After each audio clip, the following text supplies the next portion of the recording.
News line, अचूक वेधक. अजित पवार यांच्या विमान दुर्घटनेत झालेला अपघाती मृत्यू अत्यंत धक्कादायक वृत्त आज सकाळी ऐकायला मिळालं. विश्वास न बसल्यासारखी बातमी आहे. नुकत्याच जिल्हा परिषदेच्या निवडणूक प्रचाराचा आरंभ झाला होता आणि पुढचे 7-8 दिवस हे प्रचाराचे दिवस होते. संबंध महाराष्ट्र पेंगून काढायचा होता आणि अशा परिस्थितीमध्ये त्यांनी प्रचाराचा शुभारंभ बारामतीमधून करण्याकरता ते आज सकाळी मुंबईतून विमानाने निघाले आणि विमान उतरण्यापूर्वीच त्यांचा दुर्दैवी अपघात झाला.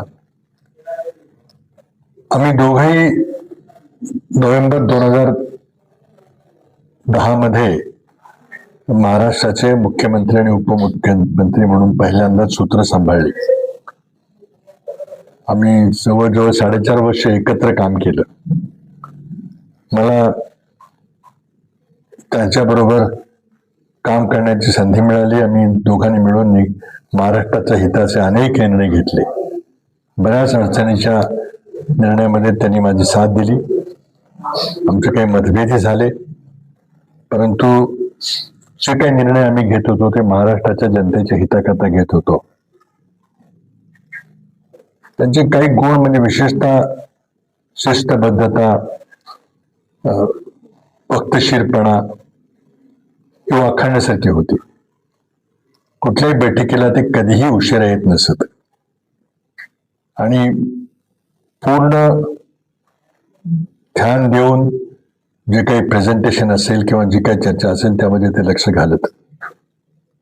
अनेक इतर नेते आहेत, ते मीटिंगमध्ये बसून कोणी फोन बघतंय, कोणी काही कागदपत्र पाहतंय, कोणी कोणाला हळूच कानात काहीतरी निर्देश देते, पण ते मात्र मीटिंग करता जी वेळ दिली असेल तेवढ्या वेळेत मीटिंग संपवून पूर्ण करून निर्णय घेऊन बाहेर पडत असत.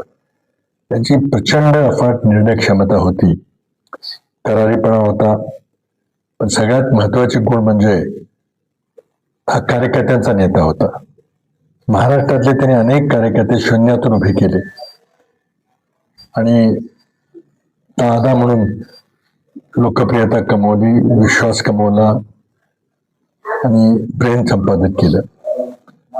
आम्ही जरी एकमेकाच्या विरोधात, राजकीय विरोधात असलो तरी मला वाटतं एकमेकाच्या बद्दल आदर होता. म्हणजे मला आठवते, मी मुख्यमंत्री असताना काही घटना घडल्या आणि त्यामुळे ते चिडून रागाने त्यांनी उपमुख्यमंत्री पदाचा तडकाफडकी राजीनामा दिला आणि मंत्रिमंडळातून ते बाहेर पडले. काही दिवस बाहेर आल्यानंतर त्यांची सर्वांची आम्ही समजूत काढली, त्यांना परत मंत्रिमंडळात घेतलं आणि आम्ही आमचा तो कार्यकाळ पूर्ण केला. अलीकडच्या काळामध्ये राष्ट्रवादी काँग्रेसची 2 शकलं झाली. अजित पवार गट आणि शरद पवार गट असे 2 भाग झाले आणि आता मला वाटतं दोन्ही गट पुन्हा एकत्र येण्याची प्रक्रिया सुरू झाली होती. लवकरच अधिकृत मर्जर हे अपेक्षित होतं. अशाच निर्णायक घटकेला त्यांना महापालिकेमध्ये काही फार यश मिळालं नव्हतं, पुण्यात किंवा पिंपरी चिंचवडला किंवा मुंबईमध्ये. पण पुन्हा नव्यानं कंबर कसून ते जिल्हा परिषदेच्या ग्रामीण भागातल्या अत्यंत महत्वाच्या या पायाभूत निवडणुकीमध्ये ते सक्रिय झाले होते. मागचा महापालिकेचा निर्णय बाजूला टाकून दिला आणि मग नव्या आघाड्या, नवी समीकरणं, नव्या गठबंधन हे त्यांनी करून काँग्रेसची